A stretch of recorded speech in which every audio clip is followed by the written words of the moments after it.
नमस्कार दोस्तों, आपका अपने चैनल शिवांश एजुकेशन में स्वागत है। आज हम देखेंगे इस वीडियो में कक्षा 10 हिंदी व्याकरण सभी प्रश्न ट्रिक द्वारा। तो आप इस वीडियो में लास्ट तक बने रहिए। एक क्लास 10th के लिए बहुत ही important video, very important video है, तो आप इसे वीडियो में लास्ट तक बने रहिए। हम कक्षा 10 हिंदी के बुक के व्याकरण की सभी क्वेश्चन को इसमें सॉल्व करेंगे और ट्रिक द्वारा आपको हमेशा के लिए याद हो जाएगा। तो आप वीडियो के लास्ट तक बने रहिए। तो चलिए शुरू करते हैं। तो पहला हमारा है रस। तो रस हमें सिर्फ दो रस आएगा, एक हास्य रस और दूसरा करुण रस। तो हास्य रस को हम कैसे पहचानें? हास्य का स्थायी भाव होता हस।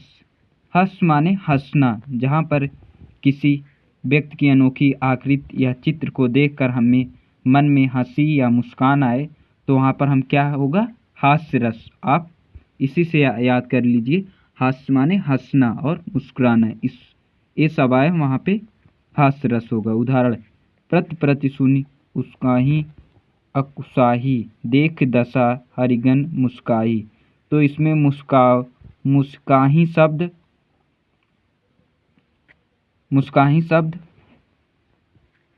इसलिए इसमें हंसी मजाक वाली बात की गई है, इसलिए यह हास्य रस है। दूसरा करुण रस। करुण रस को हम कैसे पहचानें?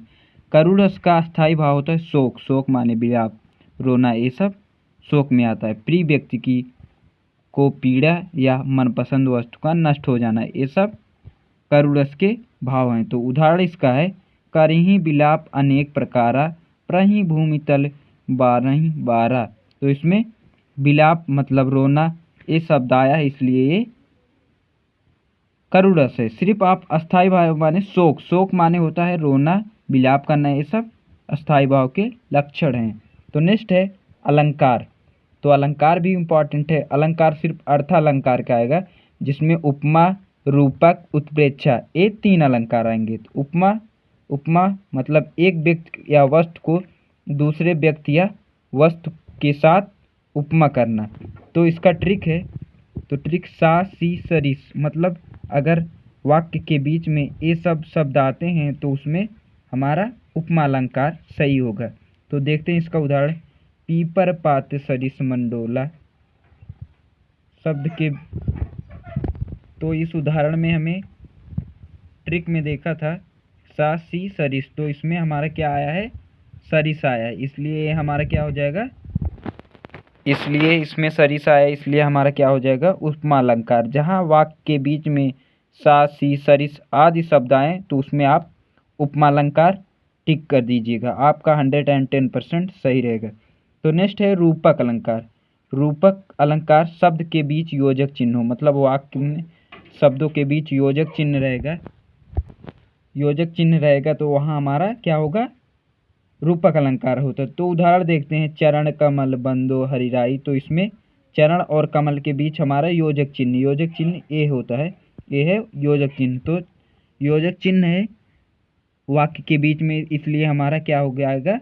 ये रूपक अलंकार हो जाएगा। सिर्फ आप यही ध्यान दिए रहिएगा, जो कोष्ठक में है यही इंपॉर्टेंट है, आप शब्दों को पहचान सकते हैं। फिर उत्प्रेक्षा अलंकार, मनु मान जन जानू मनहु जनहु आदि शब्द आए तो वह हमारा कौन सा अलंकार होगा? तो उसमें हमारा उत्प्रेक्षा अलंकार होगा। आप उसमें उत्प्रेक्षा मार दीजिएगा।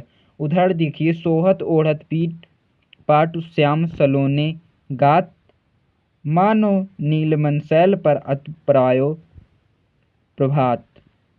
तो इसमें देखिए मानु शब्द हमारा आया है, तो मन मान बोले थे ना, जो बीच में आए मनुमान जन जान ये सब आए तो उसमें हमारा उत्प्रेक्षा अलंकार होगा। तो आप बस ट्रिक देखते जाइए लास्ट तक। तो नेक्स्ट है हम देखेंगे, तो नेक्स्ट उपसर्ग। उपसर्ग में आपका सिर्फ इतना ही उपसर्ग आएगा। तो पहला है आ। हम जानते हो उपसर्ग शब्द के आगे लगता है, उप माने आगे लगता है। तो आ का हम बनाएंगे अनाथ, और उसके बाद अधि है तो अधि का अधिकार, अन है अनंत हो जाएगा, अप है अपवाद हो जाएगा, उप है उपवन हो जाएगा, सा है सहयोग हो जाएगा, निर है निर्धन हो जाएगा, अभि है अभिलाषा हो जाएगा, परि है परिणाम हो जाएगा, सु है सुंदर हो जाएगा। बस इतना ही हमारा उपसर्ग में इसी शब्दों के बीच में से आएगा। तो नेक्स्ट हमारा समास है। समास में हम द्वंद्व, द्विगु, कर्मधारय, बहुब्रीहि ये 4 समास देखेंगे और ट्रिक के साथ। तो देखिए द्वंद्व, तो इसका ट्रिक पहचानने का है, शब्दों के बीच में योजक चिन्ह होगा। तो उदाहरण के लिए देखते हैं माता पिता, तो ये हो जाएगा माता और पिता। इसमें देखिए शब्द के बीच में क्या है, योजक चिन्ह है। तो नेक्स्ट है द्विगु। द्विगु माने पहला पद संख्यावाचक, मतलब पहला पद संख्या हो।